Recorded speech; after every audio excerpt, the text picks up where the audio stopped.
Isang mapagpalang araw po sa ating lahat. Ako po si Nicole Castillo and welcome po sa aking daily devotion.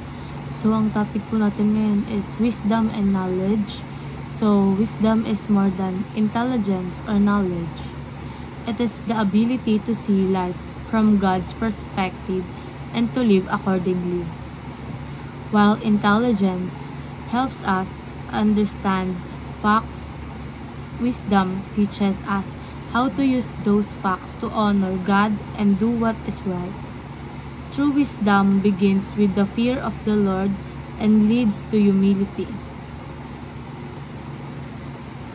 discernment, and obedience. It is not merely about being smart, but about walking rightly before God in every decision and season of life. So, ayon po sa Proverbs chapter 9 verse 10, sinasabi po ito na, the fear of the Lord is the beginning of wisdom, and knowledge of the Holy One is understanding. So, ayon po sa ating katuruan, sinasabi po ito na, may people are intelligent but not wise. So, ibig sabihin, kahit may mataas na IQ o maraming alam, hindi ibig sabihin marunong siyang magdesisyon sa tama. Ang katalinuhan ay tungkol sa utak, pero ang karunungan ay tungkol sa puso at paraan ng pamumuhay. And intelligence is the capacity to acquire knowledge.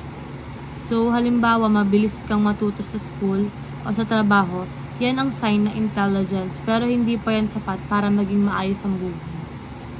And wisdom is applying knowledge in God's way. So, ang tunay na wise person ay hindi lang marunong kundi ginagawa ang tama ayon sa turo ng Diyos, kahit minsan mahirap o hindi popular. And sa applications, seek both knowledge and wisdom. So, mag-aral ka, matuto, pero huwag mo rin kalimutan humingi ng guidance kay Lord kung paano mo magagamit ang natutunan mo ng tama. And submit your will under God's will. So, ipasakop mong sarili mong kagustuhan sa kagustuhan ng Diyos. Minsan, gusto natin ang isang bagay, pero kung hindi ito ayon sa plano ni Lord, dapat marunong tayong sumunod at magtiwala sa Kanya. So, dapat, huwag tayong magda-doubt sa plano ni Lord. And, dapat matuto tayong maghintay kung ano nga ba yung plano niya para sa atin. And simplify life. Be always choosing what is right. So, hindi mo kailangang komplikahin ang mga decisions kapag alam mong tama ayon sa Diyos. Yung pipiliin mo. Yun ang tunay na karunungan. And ay lamang po, maraming salamat.